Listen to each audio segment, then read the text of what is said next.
Au travail, nous sommes toujours avec notre patron du jour, Henri Poupart-Lafarge, le PDG d'Alstom. Et on passe maintenant un coup de fil à Bernard Astruc. Bonjour.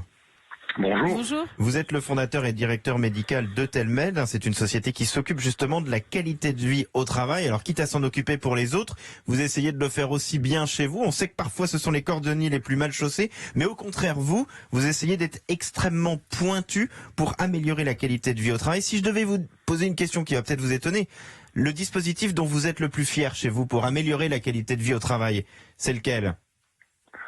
Alors, Telmed, c'est une société qui a 10 ans d'existence. Et il y a une particularité. Donc, avant de vous répondre, il faut que je vous réponde à cette particularité. C'est une société qui a une dizaine de salariés, mais qui a aussi des chefs de projet à l'extérieur et des collaborateurs ponctuels un peu partout dans le monde.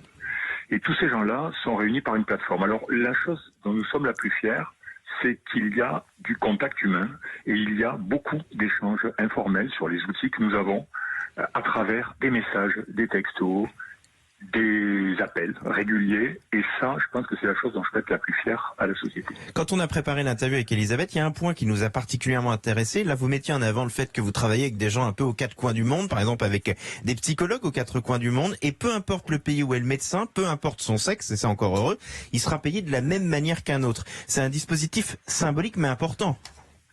Alors oui, c'est au-delà du symbole. Alors d'une part, nous, quand nous facturons des prestations à des clients, qu'ils soient des grandes entreprises, des ONG, des organisations internationales, évidemment, c'est le même prix pour tout le monde. Et donc de la même façon, nous considérons que les gens qui travaillent dans ce domaine et qui apportent leur expertise, qu'ils soient psychologues au Mali ou à Buenos Aires ou à Paris, ils ont la même rémunération pour ça. Alors, c'est vrai que le niveau de vie n'est pas le même, etc. Mais nous avons mis en place ce projet de cette façon.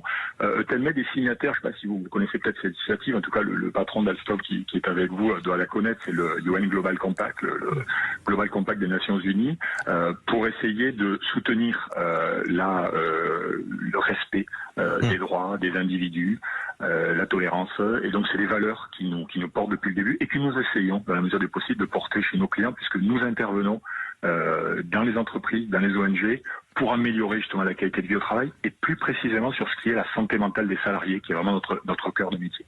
Alors la santé mentale des salariés, il y a un exemple qui est très parlant en ce moment, puisqu'il y a pas mal de télétravail, notamment sur les managers. Vous, à distance, vous êtes aperçu que c'est pas toujours évident de déceler si lorsqu'un membre de l'équipe va mal.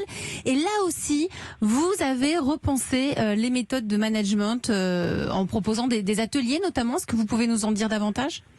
Oui, bien sûr. Alors, si vous voulez, l'idée, c'est que à distance, les gens essaient de se protéger un petit peu dans leur vie privée. C'est un mélange entre la vie privée et la vie professionnelle. Donc, souvent, il y a des échanges informels qui se font dans l'entreprise, qui sont beaucoup plus difficiles à distance. Donc, pour favoriser ça, qu'est-ce qu'on a fait ? On s'est dit, on va prendre du temps pour ça. On va prendre du temps sur le temps travaillé, le temps payé, pour faire ces échanges informels au sein de notre structure. Donc ça veut dire concrètement c'est quoi ? C'est du temps qu'ont passé les 3 directeurs de la société dont je fais partie, avec les salariés, avec les collaborateurs, pour voir comment ça se passait pour eux, sans être intrusif. C'est toujours difficile quand vous dites à quelqu'un vous travaillez où, ça se passe comment, c'est intrusif certes, mais parfois c'est utile, parce qu'il y a des gens qui ont pu dire comme ça, écoute, moi je habite dans 15 mètres carrés, c'est un peu compliqué, et donc à ce moment-là on a dit à ces personnes, si vous êtes à Paris, parce que le siège de la société est à Paris, si vous êtes à Paris, venez dans les locaux, ils sont libres, on fera en sorte ce jour-là que vous soyez seul ou juste 2 personnes pour ne pas vous croiser, pour respecter évidemment les gestes barrières. Vous pourrez utiliser ces locaux un peu comme un espace de coworking, que vous soyez salarié ou pas salarié. Et si vous avez besoin de quelque chose à distance pour travailler, on va vous le fournir. Parce que ce temps des échanges informels, il est nécessaire pour la vie. Effectivement, et c'est souvent ce qui est le plus compliqué dans le cadre du télétravail. Merci beaucoup Bernard Astruc, fondateur et directeur médical de Telmed. La qualité de vie au travail, vous n'allez pas me dire, Henri Poupart-Lafarge, que ça ne vous intéresse pas. Comment vous sortez de cette crise ? Quel est, vous, en tant que manager, l'enseignement que vous en avez le plus retenu pour améliorer cette qualité de vie au travail chez Alstom pour vos collaborateurs ? Moi, ce que j'en ai retenu d'abord, c'est absolument cœur dans la vie de l'entreprise, la qualité de vie au travail. Traditionnellement, l'industrie a beaucoup travaillé sur les accidents. Donc, on a fait des progrès énormes dans les dernières décennies sur le nombre d'accidents au travail. Il faut vraiment qu'on s'attaque à ce problème de la qualité de vie et finalement du bonheur au travail. Moi, la crise, ce qu'elle a révélé, c'est un énorme potentiel. Ce télétravail, il faut le voir comme un potentiel. Pour la plupart des gens, c'est une amélioration significative de leur qualité de vie tout court. Maintenant, il y a, comme ça a été rappelé, un certain nombre de dangers. d'isolement, etc., et qu'il faut traiter.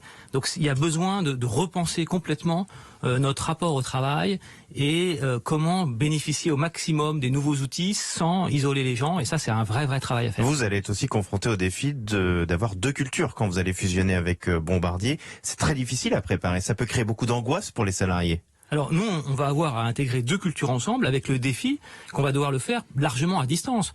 Parce que malheureusement, au mois de janvier, quand l'intégration aura lieu, très probablement que beaucoup de restrictions seront toujours là. Et donc toute cette problématique d'intégrer les gens, de faire parler les gens à distance, de garder quand même des outils de manière à ce qu'il y ait pu avoir des contacts un petit peu plus physiques, tout ça devra être mis en place. Donc vous êtes déjà en train de travailler dessus en ce moment? Ah oui, nous sommes déjà en train de travailler dessus. Merci en tout cas Henri Poupart-Lafarge d'avoir été notre patron du jour. Je rappelle que vous êtes le PDG d'Alstom.